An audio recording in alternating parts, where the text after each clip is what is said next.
दीदी को लड़की वाले देखने आए थे। इसका मतलब माँ आपने मुझे जानबूझकर बाहर भेजा ताकि लड़के वाले दीदी को छोड़कर मुझे ना पसंद कर ले।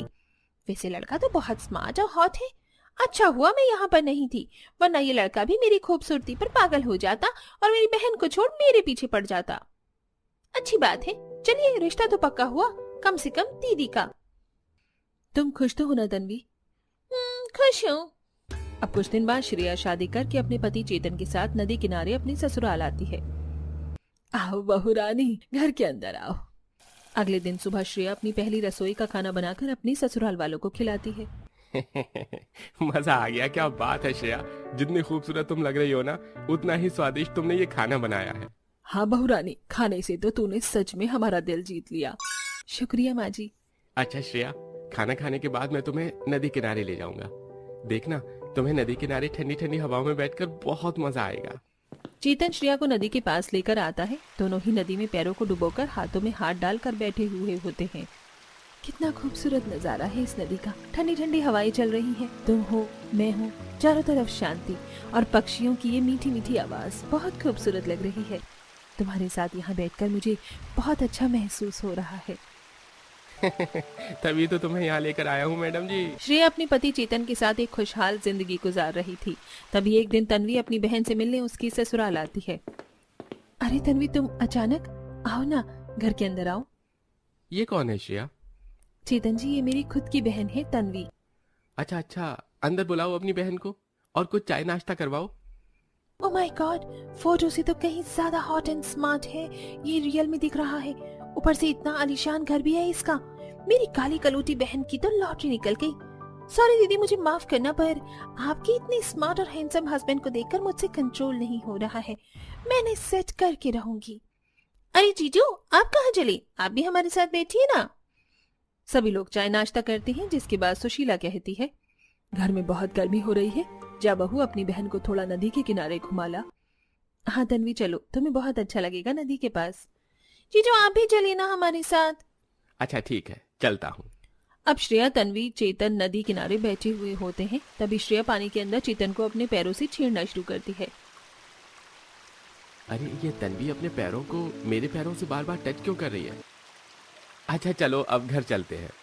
चेतन के कहने पर श्रेया तन्वी को लेकर घर आ जाती है। इसके बाद श्रेया सभी के लिए खाना परोसती है। वहीं तन्वी जैसे ही डाइनिंग टेबल पर खाना खाने आती है, वो जानबूझकर चेतन की गोद में बैठ जाती है। अरे ये क्या कर रही हो तुम? ठीक तो हो?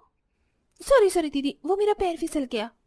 ठीक है, जाओ अपनी चेयर पर बैठो।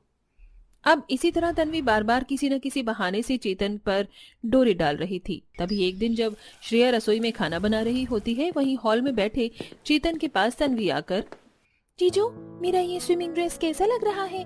चलो ना नदी में स्विमिंग करके आते हैं। इस वक्त? हाँ अभी इसी वक्त। अब तन्वी चेतन के साथ नदी में स्विमिंग करती है, पर धीरे धीरे चेतन के नजदीक आकर उसके गर्दन पर हाथ रख देती है। जीजू बताइए ना, मैं कैसे स्विमिंग करती हूँ?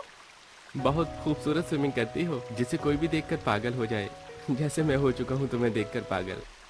क्या सच में जीजू? हाँ तन्वी, मैं समझ चुका हूँ तुम्हारे सभी इशारों को, और तुम मुझे बहुत सुंदर लगती हो। अगर पहले पता होता श्रेया की कोई इतनी सुंदर बहन भी है, तो मैं श्रेया को छोड़कर तुमसे शादी कर लेता। ओह माय स्वीट जीजू। ऐसा कहकर तन्वी अपने जीजू को गले से लगा लेती है। कुछ देर बाद दोनों ही घर आते हैं। अरे तन्वी, मुझे छोड़कर अकेले ही अपने जीजू के साथ नदी किनारे चली गई। नहीं श्रेया, ऐसा नहीं है, तुम बिजी थी इसलिए उसने तुमसे नहीं कहा। इस तरह अब चेतन छुपते छुपाते तन्वी को बाहर भी घुमाने के लिए ले जाया करता था। श्रेया इन सभी बातों से अनजान थी। तभी एक दिन तन्वी और चेतन कमरे में एक दूसरे के काफी नजदीक बैठे हाथों में हाथ लिए बातें कर रहे थे। अरे एक बार हग नहीं कर सकती हो क्या? कब से बोल रहा हूँ। तुम्हें हक की पड़ी है चेतन, लेकिन मुझे अब तुमसे शादी करनी है। मुझे इस तरह से छुप छुप के चीजें करना ठीक नहीं लग रहा है। अच्छा ठीक है, देखता हूँ, पर पहले गले तो लगाओ। तन्वी जैसे ही चेतन को बाहों में भरती है, वैसे ही कमरे में श्रेया घुस जाती है और श्रेया को देख तन्वी चेतन को धक्का मारते हुए, क्या है जीजू, हर वक्त बस मजाक ही करते रहती हो। देख रहे हो दीदी, जीजू मुझे छेड़ रहे हैं। ये दोनों यहाँ इस कमरे में अकेले क्यों बैठे हुए थे? पता नहीं क्यों आज मेरा दिल इन्हें ऐसे देखकर बैठता जा रहा है। अच्छा ठीक है, कोई बात नहीं, आओ मैंने खाना लगा दिया है, खाना खा लो। अब श्रेया के दिमाग में तन्वी और चेतन का ये दृश्य ओझल नहीं हो रहा था। तभी एक रात जब सभी लोग अपने कमरे में सो रहे होते हैं तब तन्वी और चेतन अपनी काली करतूत करने नदी किनारे आते हैं। आओ चेतन, नदी के इस ठंडे ठंडे पानी में अंधेरी रात में मुझे बाहों में भर लो। तन्वी ऐसा मत बोलो, तुम्हारी ऐसी बातें सुनकर मेरा मन करता है तुम्हें यहाँ से भगा कर ले जाऊं और तुमसे शादी कर लूं। वहीं दूसरी तरफ बेड पर चेतन को न देखकर श्रेया चेतन को ढूंढने लगती है कि तभी श्रेया की नजर खिड़की की तरफ जाती है। तन्वी और चेतन रात के 2 बजे नदी किनारे, इसका मतलब मेरा शक सही था। श्रेया भागती हुई नदी के पास आती है। ये सब देख सुशीला भी वहां पहुंचती है। श्रेया अपने मंगलसूत्र को तोड़कर चेतन के मुंह पर फेंकते हुए, आज मैंने अपनी बहन को नदी किनारे अपने पति के साथ रंगरलिया करते हुए पकड़ ही लिया। क्यों चेतन जी, क्या कमी रह गई थी मेरे प्यार में जो मेरी बहन के साथ इश्क लड़ाना पड़ा आपको? और तन्वी तुम तो बहुत खूबसूरत थी ना, हजारों लड़के तुम पर मरते थे, फिर क्यों तुमने अपनी ही बहन का बसा बसाया घर उजाड़ दिया? खैर छोड़िए, अब कुछ सुनने सुनाने लायक है ही नहीं। अब जब पति को मुझसे प्यार है ही नहीं तो मैं यहाँ रहकर क्या करूँगी? मैं जा रही हूँ यहाँ से। रुक बहू, मैं भी तेरे साथ ही चलूंगी, क्योंकि जो पति अपने ईमानदार पत्नी का नहीं हो सका वो किसी का बेटा कहलाने के लायक नहीं है। नहीं नहीं माँ, ऐसा मत कहो, मुझसे गलती हो गई, मैं बह गया था। दीदी जीजू को माफ कर दीजिए, जीजू की कोई गलती नहीं है।